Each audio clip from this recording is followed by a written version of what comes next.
The final girl, the antithesis of every horror movie villain. The final girl typically has a few traits that has become the standard for horror films over the last few decades. She needs to have a sense of innocence, be intelligent, and have a girl next door vibe that makes her the dream girl for a lot of peeps. But most of all, she's a survivor who manages to outwit and outlast a supernatural evil, usually, that has been terrorizing her friends and neighbors and puts a stop to it. The blueprint for the final girl really was minted by an actress who has become a legend in horror film history, but has gone on to cement herself as one of modern film's top actresses. But she never forgot her horror roots. Jamie Lee Curtis would take on a few slashers over the years, but would manage to make her mark in the genre as the woman who was the survivor, and would become as popular as the monster she fought and won the battle against. On this episode of What the Fuck Happened to This Horror Celebrity, we find out just what the fuck happened to one of the reigning queens of horror, Jamie Lee Curtis.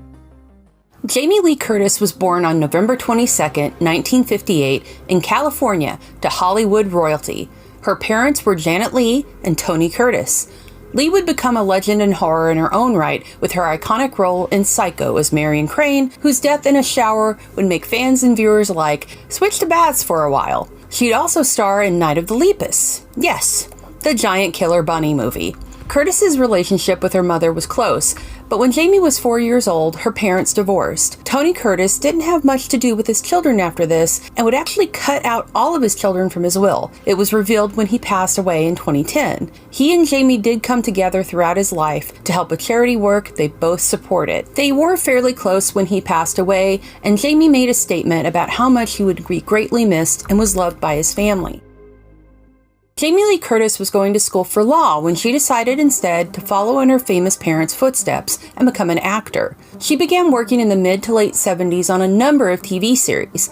This included Quincy M.E., The Love Boat, and Buck Rogers. She was also a regular on Operation Petticoat.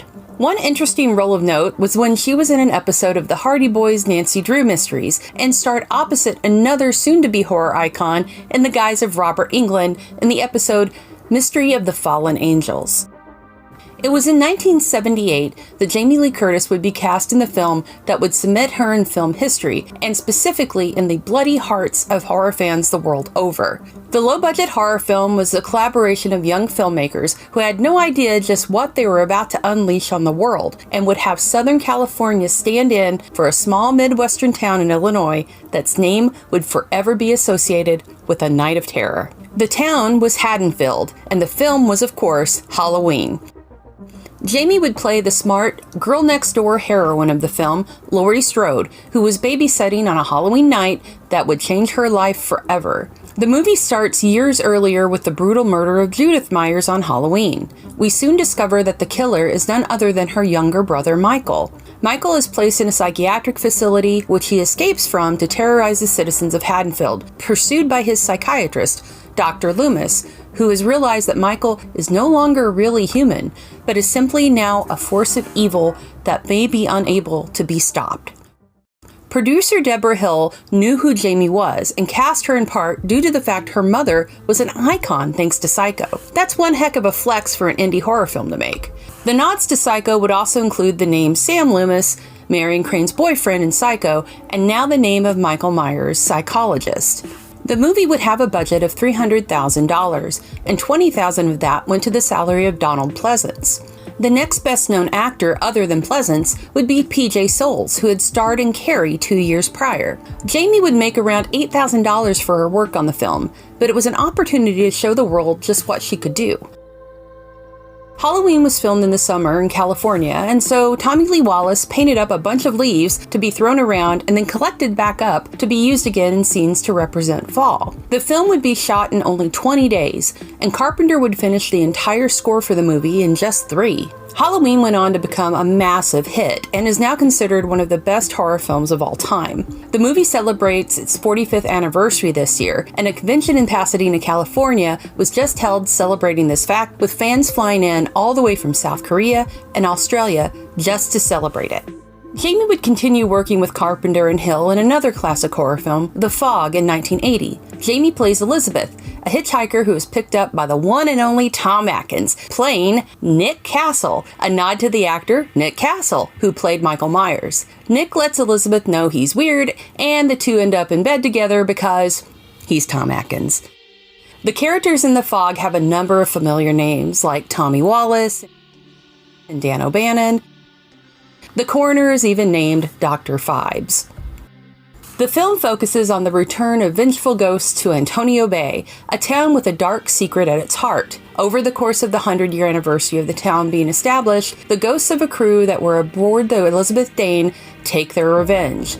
It seems the town elders wrecked the vessel because those sailing it planned to establish a leper colony on the spot. Instead, they took the money on board after the ship was destroyed and the crew killed. The past sins have returned to rear their ugly heads and make the descendants pay. The Fog is actually one of my favorite Carpenter films and Jamie Lee Curtis movies. It would also be one of the first times Jamie's mother, Janet Leigh, would co-star in a movie with her daughter. The same year The Fog was released, Jamie Lee Curtis would continue her tenure as the go-to scream queen in the slasher genre with Prom Night. She'd co-star in the Canadian film with Leslie Nielsen, who plays her father. The film seems to want to be a combination of Carrie and Halloween, with the pivotal murders taking place around prom night and the slaughter of teenagers. Eventually, it is discovered who the slasher killer is and the tragic backstory after Curtis's Kim defeats him. This time around, Jamie's got around $30,000 for her work, quite the jump from her salary in Halloween. It would eventually be remade years later in 2008. In October of 1980, the third horror film with Jamie would star in would release. Terror Train was literally made to be Halloween on a train. The movie has a unique concept in that the victims are all trapped on a train with a killer who is literally offing them one by one. The film starts with a flashback to a prank gone wrong when Curtis's Lana lures a young, inexperienced young man to a room with the promise of sex, only for him to find a corpse from the medical lab laying there instead. This causes the young man, Kenny, to lose his mind and have to go to a psych hospital. In current day, for New Year's, the same students responsible for Kenny's experience go have a party on a train, complete with a magician, David Copperfield. No, really, it's David Copperfield. The trip doesn't go as planned as the killer makes their way through the train, switching disguises as they do so. Terror Train has a twist of an ending and has become another cult favorite over the years, even being remade last year in October 2022, with a sequel ready to go and hitting in December of that year. Of Prom Night and Terror Train seems to have found a bigger fan base thanks to the unique Groucho mask that the killer has for some of the film, and that's just a great gimmick. The following year, Curtis would star alongside Stacy Keach in the Australian horror action film Road Games, about a killer stalking hitchhiking women on the road. It was filmed in Melbourne and over the years has gained a lot of love after not doing well when it was released. While not an out-and-out horror movie, it's a top thriller with a gnarly premise. 1981 would see Curtis return to the role that catapulted her to fame with Halloween 2. Taking place the same night as the original film, Curtis was once again joined by Donald Pleasence, with Rick Rosenthal directing and Carpenter and Hill producing. There had never been an idea to do a sequel, but the success of the first film made the shape rise again. Contained mainly within a hospital, the film focuses on the unlucky crew that pulled the short straw of working on Halloween and taking care of Laurie. Curtis is the focus of Myers, and the film has an explosive ending with Dr. Loomis basically blowing himself and Michael up. Curtis had cut her hair shorter, a trend she'd keep over the years, and this required her to wear a wig throughout the shoot on screen. Halloween 2 would be another hit at the box office, making $25.5 million off of a $2.5 million budget. It also added a lot more blood and cringy scenes, more so than the original, that really didn't show that much on-screen gore. The following year, in 1982, Curtis would lend her voice to the third Halloween film as the announcer in Santa Mira for Season of the Witch. She'd also take a major leap on the big screen, breaking out of her horror roles with the film Trading Places. Over the 80s, Curtis would continue a massive career in films, with the sexy exercise-centered flick Perfect and the Oscar-winning, multi-award-getting and nominated A Fish Called Wanda, just to name a couple. She'd also do more television work, including hosting SNL in 1984 and playing Annie Oakley for Shelley Duvall's children's series Tall Tales and Legends in 1985. Starting the decade of the 90s, Curtis starred in the Kathryn Bigelow written and directed Blue Steel, a crime drama that was produced by Oliver Stone. She followed this up with the tearjerker My Girl and Mel Gibson's Forever Young.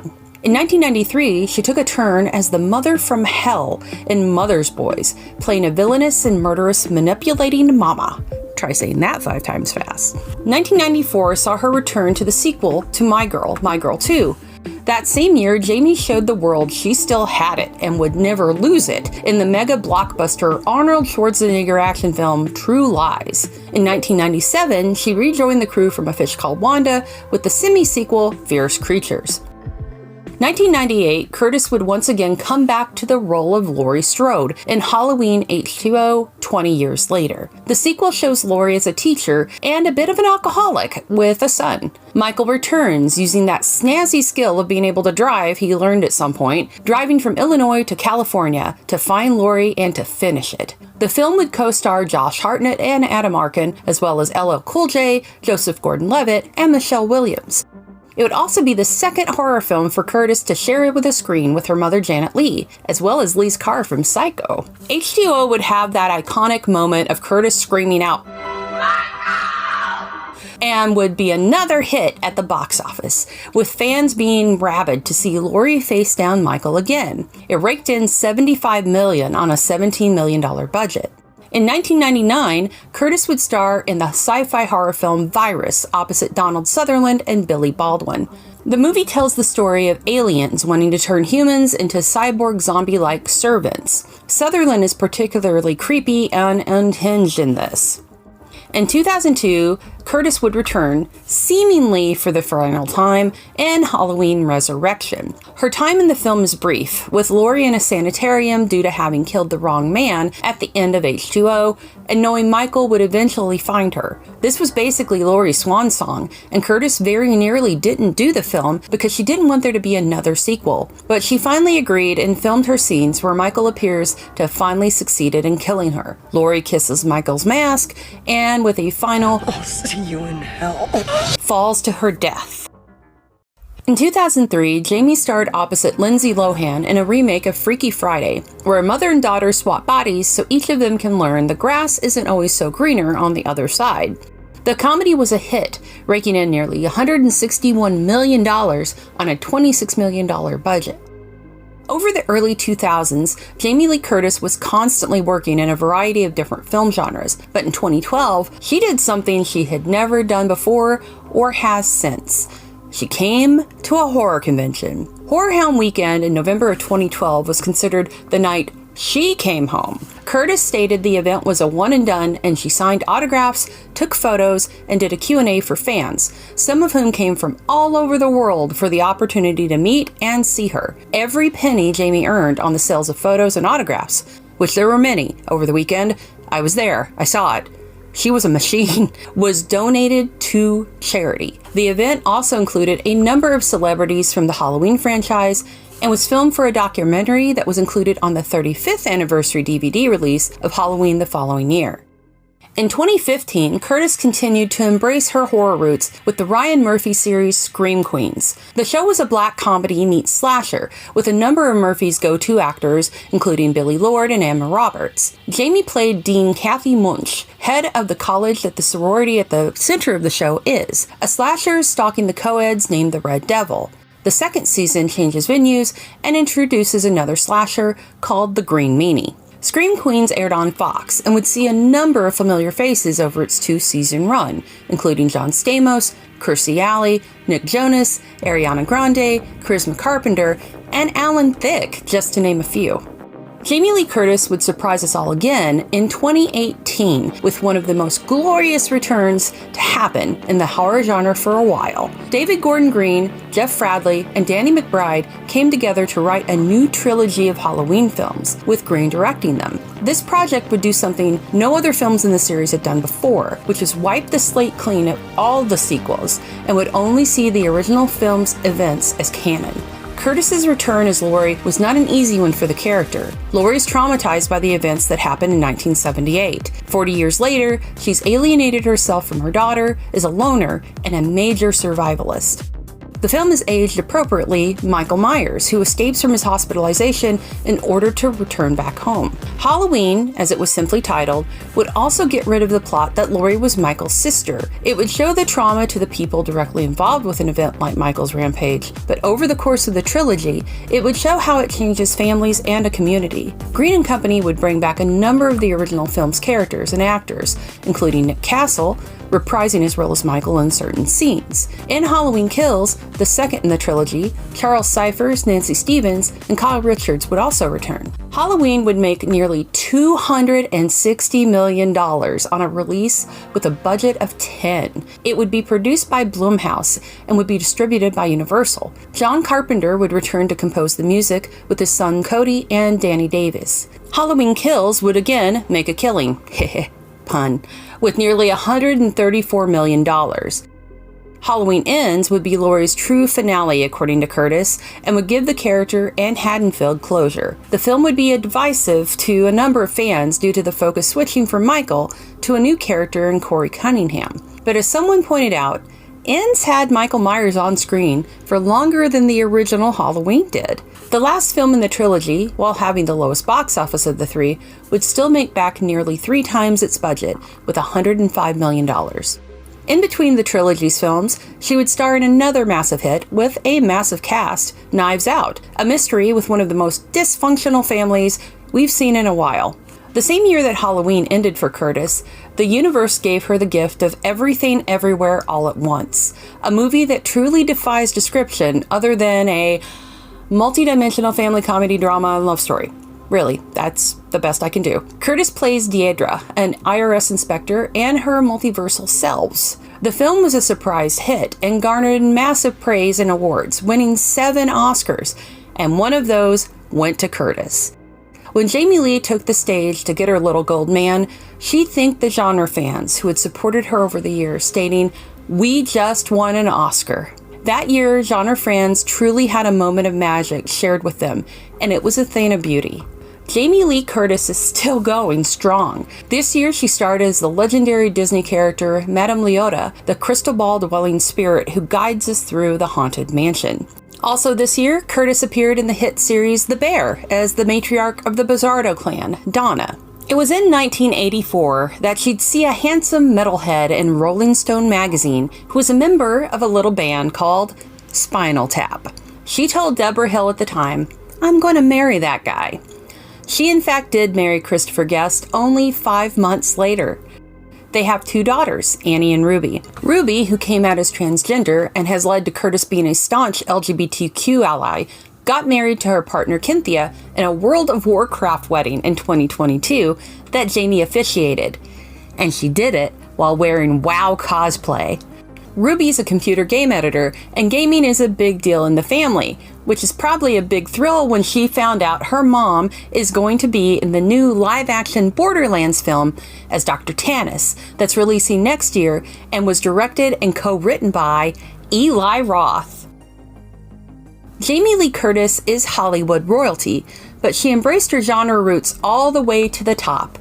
While she may not watch horror movies, they scare her too much, she helped create one of the most epic characters in their history, a survivor just as beloved as the monster she fights, which is pretty rare. She shows all of us that age doesn't matter and that the best thing you can be is to be honest to yourself and those around you. She tells you like it is. Call her a Nepo baby, she doesn't care. She's got her talent all on her own and has a range that can go from drama, action, comedy, horror, and a bit of all of them together. So here's to you, Jamie Lee Curtis, final girl and scream queen. I raise my pumpkin spice flavored yogurt to you. I may work in a lot of different genres. Laurie Strode is going to be the only character anybody's ever going to be able to name that I played.